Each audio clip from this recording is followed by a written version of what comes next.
राम राम।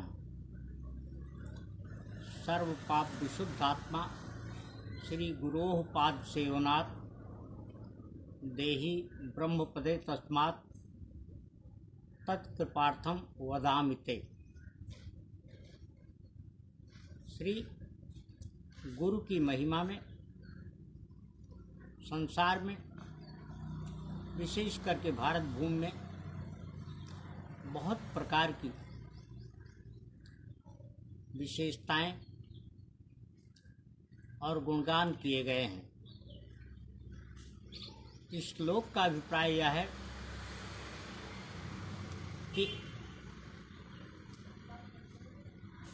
पाप सभी प्रकार के, चाहे वे पूर्व जन्म के हों अथवा वर्तमान के,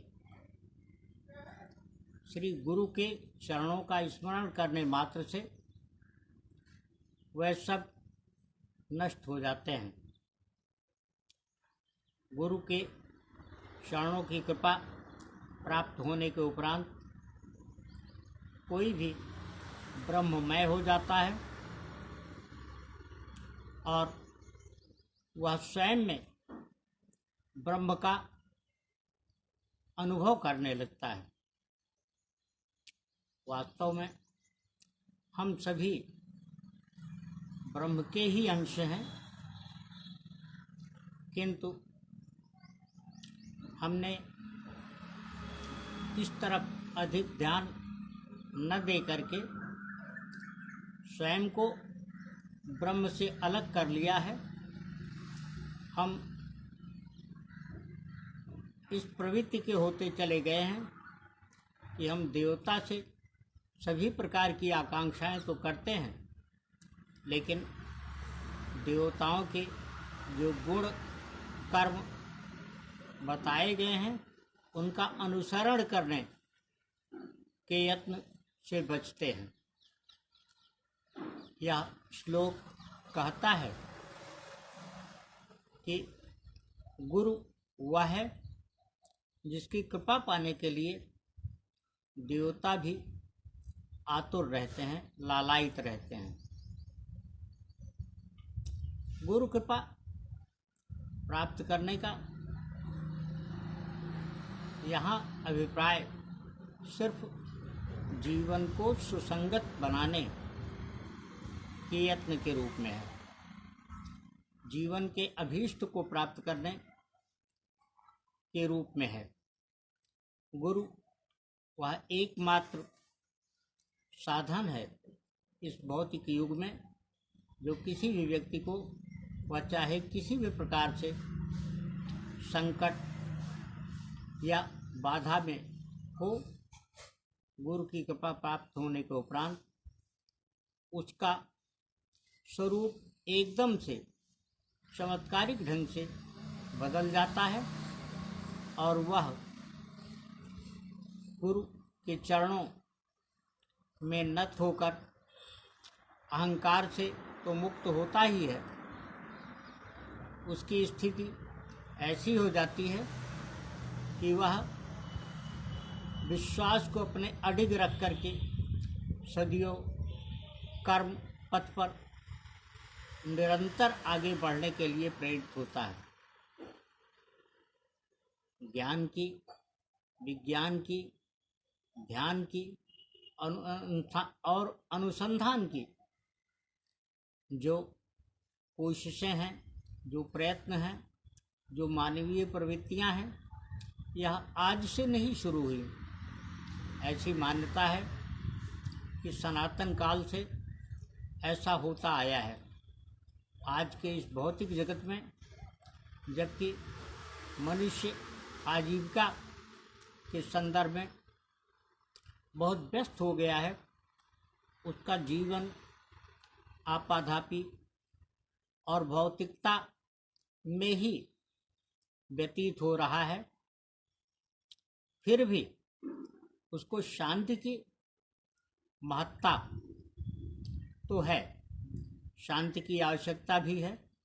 वह भी सब कुछ जीवन में सुकून पाने के लिए करता है, किंतु सुकून नहीं प्राप्त कर पाता क्योंकि उसका वास्तव में कोई ऐसा मार्गदर्शक नहीं होता जो उसे उससे राहत प्रदान कर सके। श्री गुरु ही वह एकमात्र साधन है जो मनुष्य को सारे प्रयत्न करके शांति सुनिश्चित करता है। गुरु वास्तव में किसी भी अन्य सांसारिक संबंधों की तुलना में किसी भी मनुष्य के लिए सर्वाधिक निष्प्रिय और निरपेक्ष रह करके भी मोह और माया से विमुक्त रह करके भी सबसे बड़ा हितरक्षक होता है। गुरु की कृपा को जिन लोगों ने भी पाया, उनके जीवन को अगर हम देखें तो पाएंगे कि वास्तव में आज वह जिन भी मुकाम पर हैं, जिस भी स्थान पर हैं, उनको वहाँ तक पहुँचाने में उनके गुरु, उनके मार्गदर्शक, उनके दिग्दर्शक का अहम रोल रहा है। इस प्रवृत्ति को बनाए रख करके हम कर्म पथ पर बने रहें, इस विश्वास के साथ कि गुरु का मार्गदर्शन हमारे साथ हमेशा है, तो हम कभी कर्म पथ पर विचलित नहीं होंगे, निरंतर आगे बढ़ते रहेंगे और सफलता भी प्राप्त करेंगे। हमें यह मान लेना चाहिए, किसी न किसी मान्यता को तो मनुष्य लेकर के ही कार्य करता है, लेकिन जब हम में यह विश्वास हो जाए कि परमात्मा माता पिता और गुरु के रूप में, उनकी कृपा और आशीष के रूप में हमारे साथ है, तो हम कहीं असफल क्यों होंगे। एक मार्गदर्शक होने का विश्वास मनुष्य को सदियों अपने कार्य और अभीष्ट की ओर ही उन्मुख रखता है, और यह स्थिति प्राप्त होने के उपरांत मनुष्य अपने मन में जो विश्वास भरता है, उसे वह दूसरों के साथ भी साझा करने के लिए प्रयत्नशील होता है। जीवन के अनुभवों से वह चाहता है कि दूसरों को भी लाभान्वित कराए, और यही मानव जीवन का एक प्रमुख कर्तव्य है।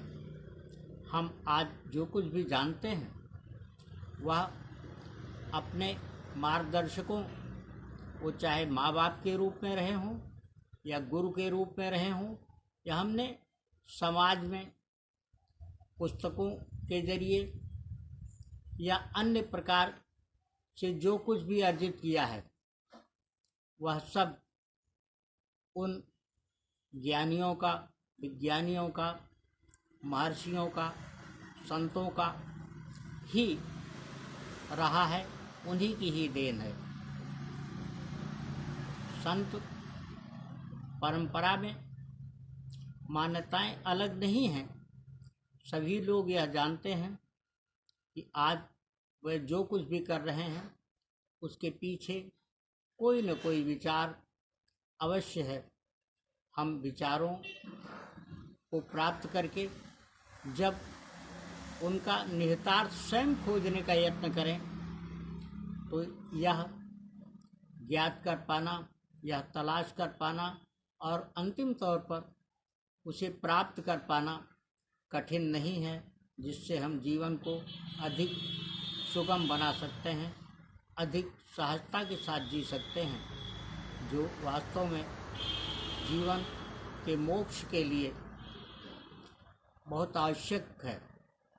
लेकिन इसके पहले जीवन को सार्थक ढंग से जीने का यत्न तो हमें करना ही होगा, और जब हम इसके लिए उद्यमशील हों, तो हमेशा यह विश्वास कि हमारे साथ हमारा कोई मार्गदर्शक है, जो हमारे बारे में हमसे भी अधिक चिंता कर रहा है, चिंता रखता है, अपनी प्रतिबद्धता को और अधिक शक्ति देता है और संकल्पित रखता है। इसी प्रयास के साथ आगे बढ़ते रहने की आवश्यकता है। राम राम।